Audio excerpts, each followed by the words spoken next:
Happy Monday, everybody. And I'm real excited to be here tonight. We are going to walk through some of the questions that people submitted for this live Zoom. And if you have any other questions, like Sydney said, please go ahead and enter them. And then the gals will help me get those questions to me as we go through. So the Bjorem Speech Sound Cues. Bjorem Speech Sound Cues I created in long time ago. I used them in therapy and at my clinic where I did private practice. And then a lot of the SLPs that were working with me at my private practice would take my speech sound cues and I could never find them. They were always on sticks. I actually have one here, but I left it over at my other table, but they're just printed offline on sticks. And so they were like, you need to publish these. So I ended up finding an illustrator, Ruthie, who's now our art director full-time, and she helped me create the Bjorem Speech Sound Cues. And they've definitely evolved with your help over the past 4 or 5 years because we get lots of suggestions and we really try to listen to what people need and what people want so that we can go in and change them to make them even better.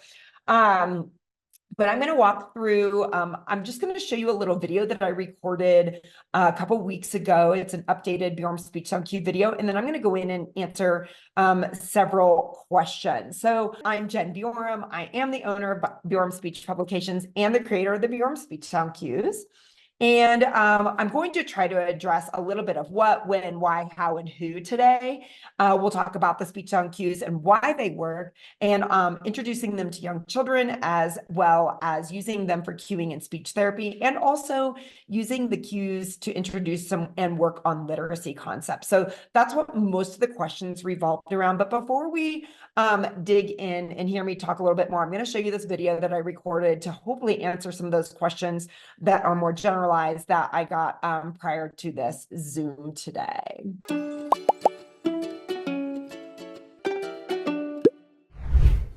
Hi, my name is Jennie Bjorem, and I am the owner of Bjorem Speech Publications and the author and creator of the Bjorem Speech Sound Cues. In this video, we will go over the what, why, how, and who of the Bjorem Speech Sound Cues. The deck of speech sound cues include 25 consonants and 16 vowel cues for sounds in the English language. These cues are being used by speech pathologists, reading specialists, educators, and parents for teaching English sounds and letters around the world. All right, now that I have this box of Bjorem Speech Sound Cues, what exactly is a sound cue? A sound cue is a kid-friendly picture of a sound that a child can relate to, like an environmental sound. For example, the fish sound is the W sound, as in wagon, wash, and walrus. What if you don't think the sound cue picture represents or sounds like the sound? Kids do. We think like adults. You must change your frame of thinking and think like a child. The sounds a child hears around them are often the first sounds or words a child makes. For example, for the yummy sound may be that first sound you will hear a child say. Children relate to these environmental sounds, which makes sound cue relationships more functional and meaningful. When you go to the doctor, you say, ah. How many children can relate to this sound? The no-no sound is A universal sign for the quiet sound is a fingertip to the lips. Shh. If you see a scary monster, we would say the scared sound. Ah.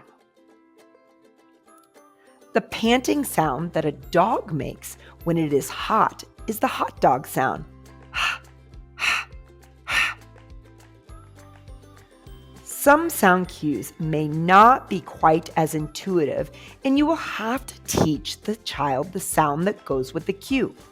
Act it out and have fun. Kids are here to learn. A. A is a tropical bird sound like A in the word table. Let's talk about the anatomy of a Bjorem sound cue. On the front, you will find the illustration of the cue to help anchor the speech sound for children.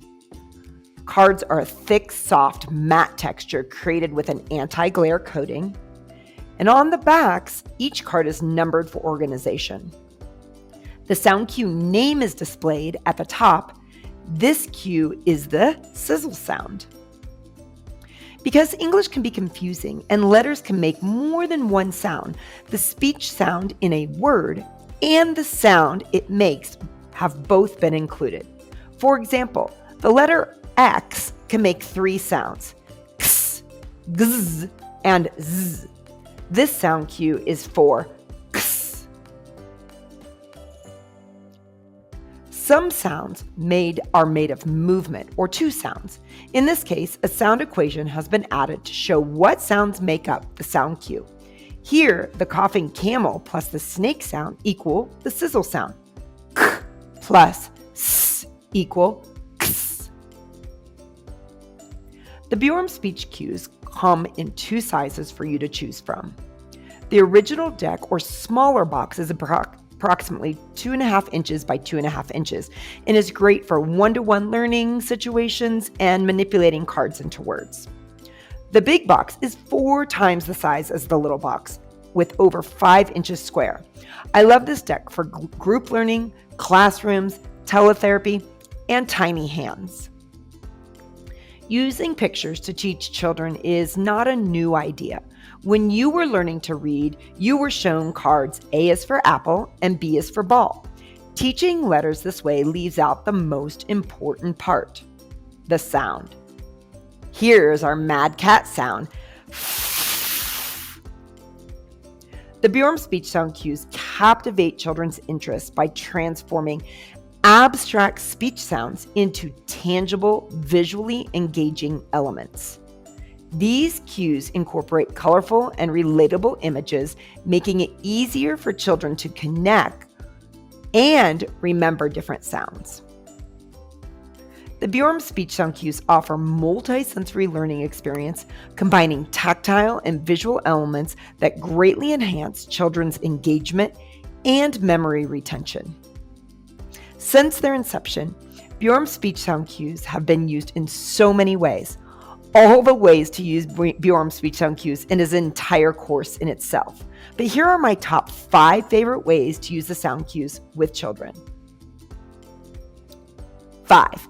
In play, cueing children what sound or word we are working on using the cues, all while playing. Here I was cueing the word I. Combining sound cues to form words allows children to understand the movement and process of speech. They can see what sounds make up that word. When there is an error, you can show the child what sound they segmented, deleted, or substituted, and what sound or movement you want them to use instead. In this image, we use the snake sound, the no-no sound, and the lady-o to form the word snow. Taking a sound inventory. An inventory tells me what sounds the child can say and what sounds the child may need to work on. Working on matching letters with their sounds. Bjorem speech sound cues add a visual and tactile aspect to the learning of sound-letter correspondence, which are often overlooked in traditional methods. These cues effectively bridge the gap, aiding children in understanding the connection between sounds and their corresponding letters. And last but not least, sound cues serve as a valuable visual aid in receptive sound work. They can assist in children in distinguishing variations in sound production, vowel sorting, or early literacy skills such as identifying initial, medial, or final sounds in words.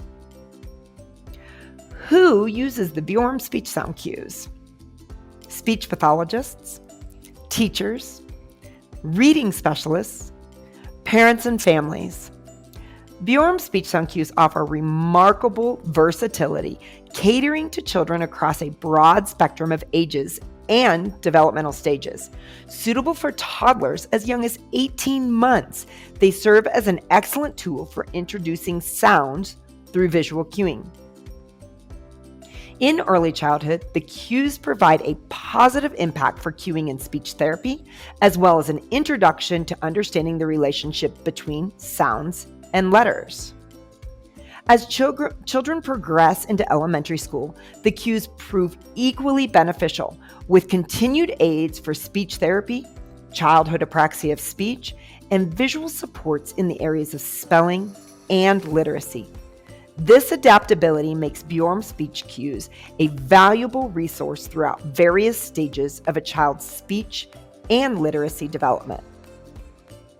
Well, that wraps it up. I hope you leave this video with a better understanding of what, why, how, and who of the Bjorem Speech Sound Cues. Be sure to like this video, give us a follow, and leave a comment or question below. All right, so that video will soon be up on our YouTube, or it already might be up on our YouTube, so that people can access that. I feel like it's a easy, pretty quick overview, but I wanted to kind of dig in a little bit deeper and answer some of those questions that we had gotten from those of you who are joining us today. So one of the first questions that I got is, what is the best way to introduce the sound cues to young children for the first time? So I love young children. Youngest I've ever taught the speech sound cues where a child learned all of them was 18 months. So that's why I say 18 months and up. It's just a great way to just to start introducing the cues and the sound combinations. And I typically do it through play, but children also love to put things in, right? They love to put things in. So I created this little container here, and the cues fit right in top. So a lot of times I'll make the sound, I'll model it for them, and then I'll put those cues right in here. Another one that is pretty fun to use is our pig, because look here. If you have this pig, the cues fit perfectly in the pig. So I did this past week. We did some videotaping here in the office, and I had a little girl in the age of 4. She had not yet been introduced to all the Bjorem Speech Sound Cues, and we went through the entire deck by her putting them inside the pig. Another fun one would be put them in this little toilet. You could just have the child just put it in the potty. So anything where a child could put them in, and you just start having fun by introducing them using the visuals. The other thing that I like to do too is when I'm teaching these visuals, I'll also teach the hand cues. I know a lot of you are going to ask, where do I get these hand cues? Well, we just made a brand new hand cue video that's going to be up on YouTube.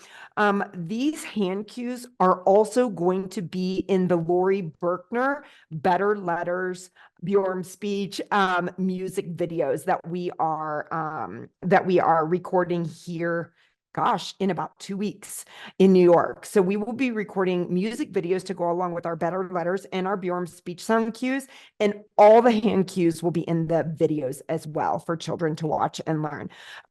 So like for the TikTok sound, if you can see me in the video, a lot of times I'll just take my finger up and I'll tick it like this.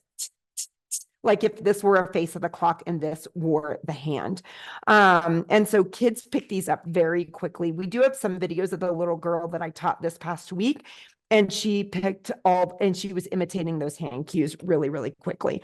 I think the combination of the modeling, the image, the hand cue, and the sound cue name, the TikTok sound, are all great connections to help that child. Then you can go and obviously add that orthographic image to match those sounds, because research shows that when you're teaching sounds, you should be teaching that letter image at the same time for the best understanding. So that is that first question. A lot of times I'll embed these cues in books as well. So if it's a book that has a lot of t sound, or it might have a monster, and every time we see a monster, we might say, ah. So that just helps the child relate to those sounds. What is the difference between the original deck of cues and the big box of cues? So I'm going to head back over to here. So you can see here is a big, here is a small. You can see that I even in the video said that it's 4 times the size, 1, 2, 3, 4. The difference in the boxes, I'll put the boxes here as well for you to see. You can see the back box, this big box is much, much bigger. I really ended up making this big box because I got so many people saying, can we get them bigger? Can we get them bigger? Especially for classroom use or group use. And I've gotten really good feedback for those that have used the big ones in teletherapy, and they tend to love the big ones in teletherapy. While I'm speaking teletherapy, another question that I didn't put in here, but I remember was asked if we were going to ever make the sound cues downloadable, so people that are doing teletherapy can use them in the teletherapy. It is not our plan to do that. However, when you buy the box of Bjorem Speech Sound Cues, you are welcome to scan the cues in, label them as you need, and use them on your computer as a scanned document. So then you've got the best of both worlds. You've got them digitally and you've got them hard copy as well. The reason I like to use them hard copy in when I'm doing teletherapy is that I can get up in real close to the camera and I can cue.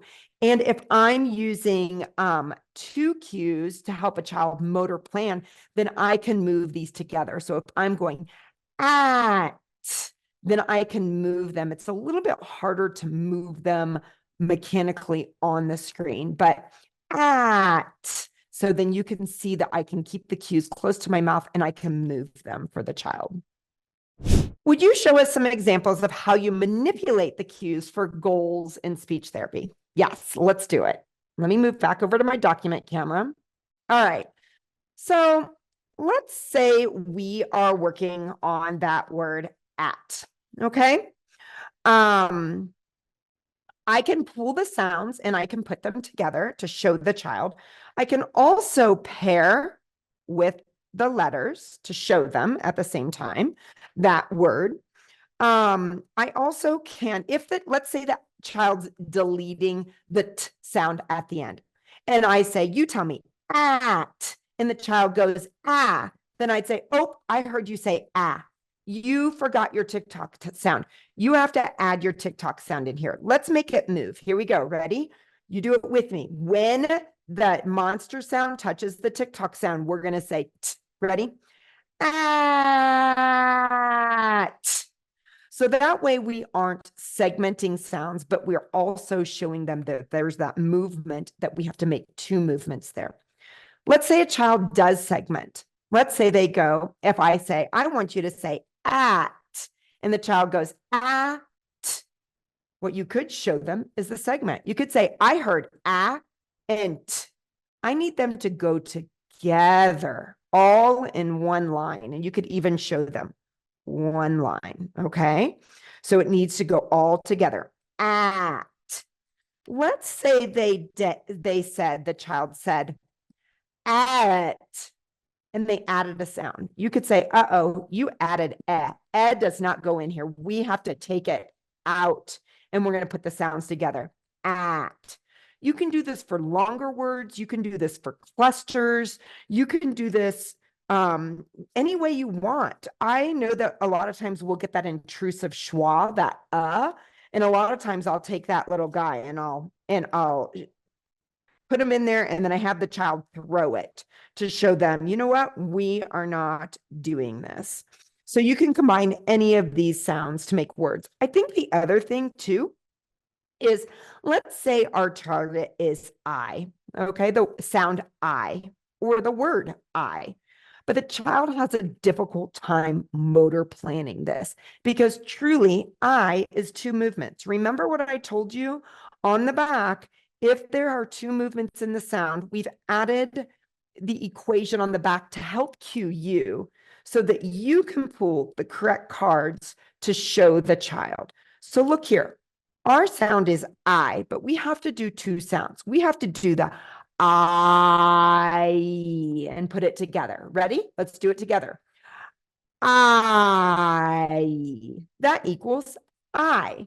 So utilize these equations on the backs to help you. Consider a cluster, like the sound in box. It contains the k sound and the s sound. This can be a pretty hard motor plan for some kids because it's going from back to front. So utilize that equation and show the children that that letter X makes two sounds. Ready? K, s, and put them together. So that's how I do a lot of manipulating. I also will do a lot of holding up by my mouth to cue next to my mouth. So the child sees the cue and my mouth both at the same time. I also will do that movement to show them the sounds, or move the sounds together. How can I incorporate the cues to work on early literacy skills like blending, segmenting, sound discrimination, and sound substitution? All right, let's move back over to my document camera. So I've got a couple examples for you here. Let's look. I'm going to put it under my glow here, and I'm going to use the rhyme it. Okay.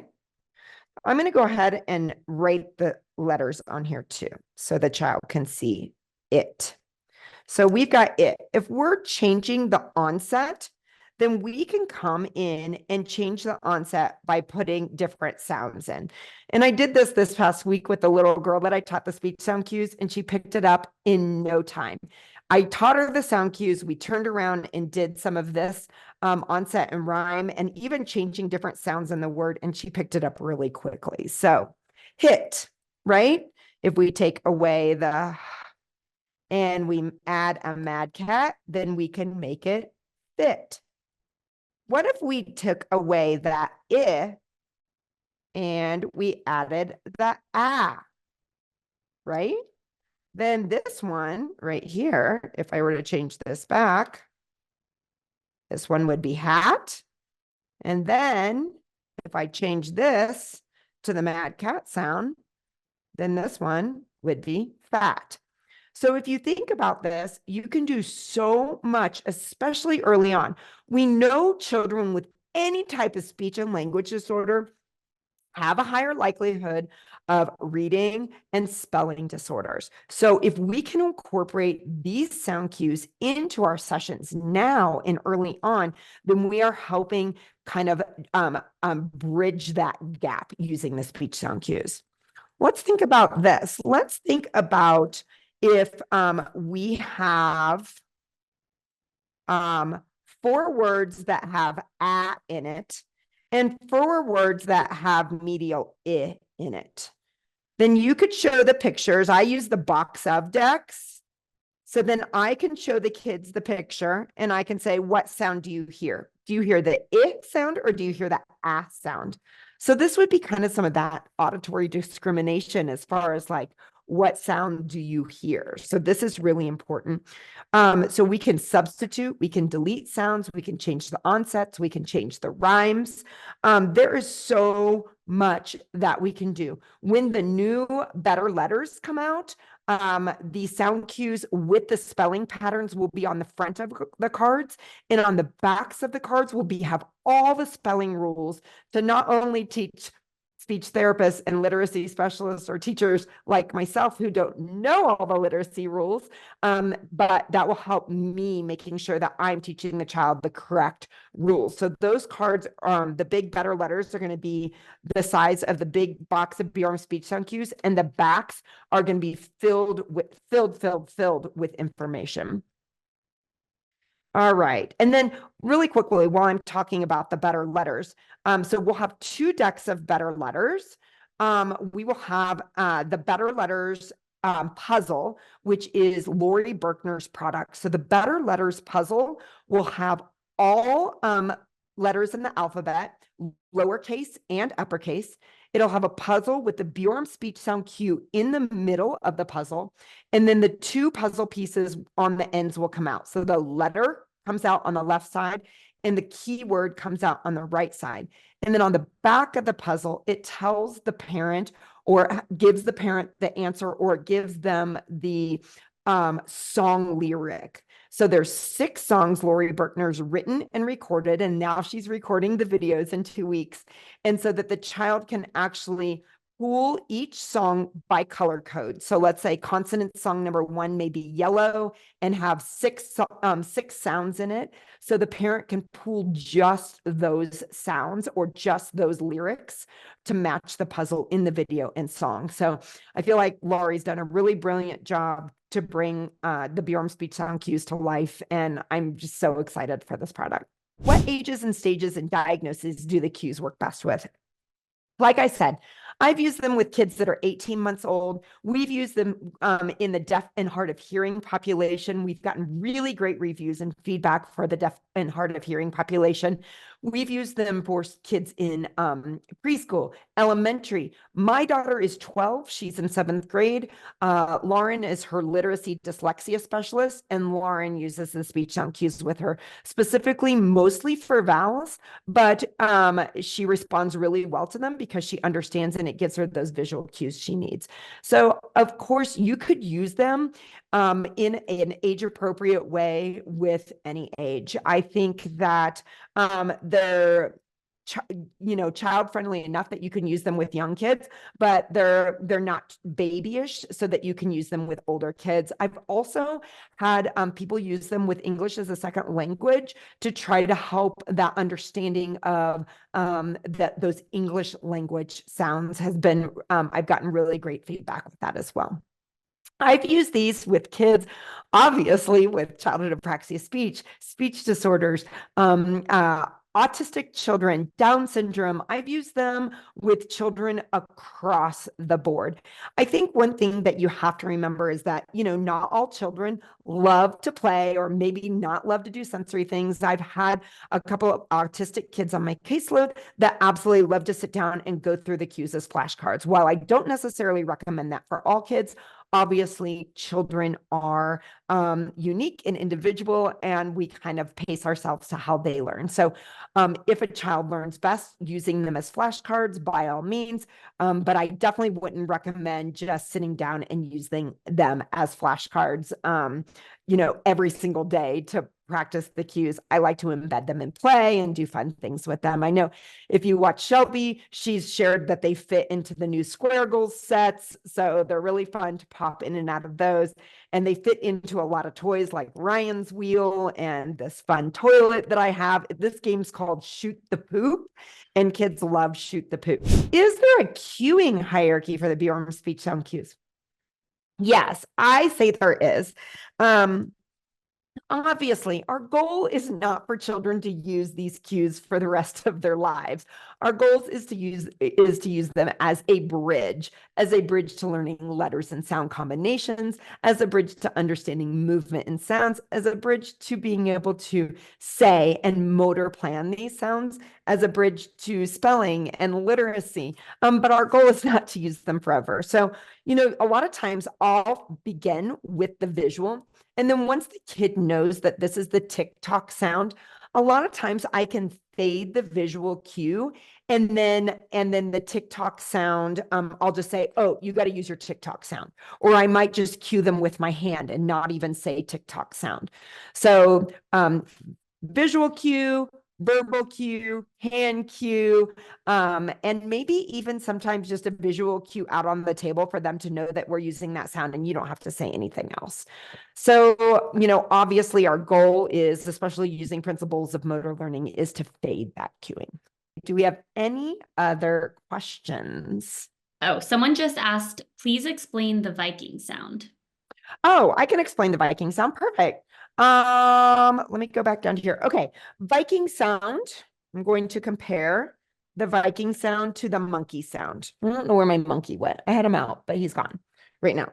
So the Viking sound is you, as in the word Cupid, you. So it has the movement. Let me move over to my document camera again. So this is the Viking horn sound. So it's the E and the U sound. You. So it's in the word Cupid, right? The monkey by itself is just U.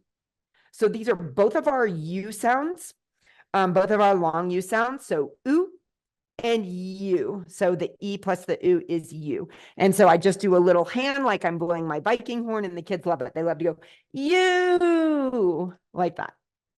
Somebody asked, what is this board that I'm using? It's called the Glow and Go. So it's got like, it's so much more fun in person. So Glow and Go. And it comes with a little eraser. It's clear, so I can put things behind it. And I got it at Target over Christmas. It's FAO Schwartz brand. So I really like it because then I can use it with my clients to pair letters, and it's nice. Do most people add the expansion box for new sound cues? So I do have an expansion deck.